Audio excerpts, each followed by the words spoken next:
Hello అండి. ఉండ్రాళ్ళ పాయసం ఇలా చేయండి. మంచి రుచిగా ఉంటుంది. ఎలా చేసుకోవాలో చూద్దాం. ముందుగా స్టవ్ ఆన్ చేసి గిన్నె పెట్టుకొని ఒక కప్పు నీళ్లు పోసుకొని 1 టేబుల్ స్పూన్ నెయ్యి, 2 టేబుల్ స్పూన్లు బెల్లం వేసుకోండి. నెయ్యి వేసుకోవడం వల్ల ఉండ్రాళ్ళు సాఫ్ట్‌గా ఉంటాయి. బెల్లం వేసుకోవడం వల్ల ఉండ్రాళ్ళు చప్పగా లేకుండా ఉంటాయి.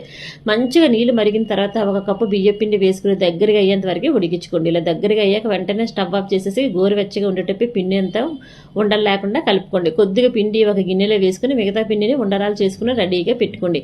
మనం పక్కన పెట్టాం కదా పిండి ముద్ద, దాంట్లో కొద్దిగా వాటర్ పోసుకుని రెడీగా ఉంచుకోండి. తర్వాత స్టవ్ ఆన్ చేసి పాత్ర పెట్టుకుని 3 కప్పులు నీళ్లు పోసుకుని ఒక అరకప్పు పచ్చి కొబ్బరి ముక్కలు, ఒక అరకప్పు ఉడికించుకున్నటువంటి పచ్చిశనగపప్పు వేసుకోవాలి. తర్వాత 1 కప్పు తురుముకున్న బెల్లం కూడా వేసేసుకుని నీళ్లు బాగా మరగనివ్వండి. బాగా మరిగాక మనం ముందుగా తయారు చేసి పెట్టుకున్న ఉండ్రాళ్ళు కూడా వేసుకుని 5 నిమిషాలు ఉడికిన తర్వాత దంచుకునే యాలక్కాయలు ఒక 3, ముందుగానే మన బియ్యపు ముద్దలో వాటర్ కలిపాం కదా, వాటర్ కూడా పోసుకుని దగ్గరగా అయ్యేంత వరకు ఉడికించుకోండి. చల్లారిన తర్వాత 1 కప్పు కాచి చల్లార్చిన పాలు నేతిలో వేయించుకుని డ్రై ఫ్రూట్స్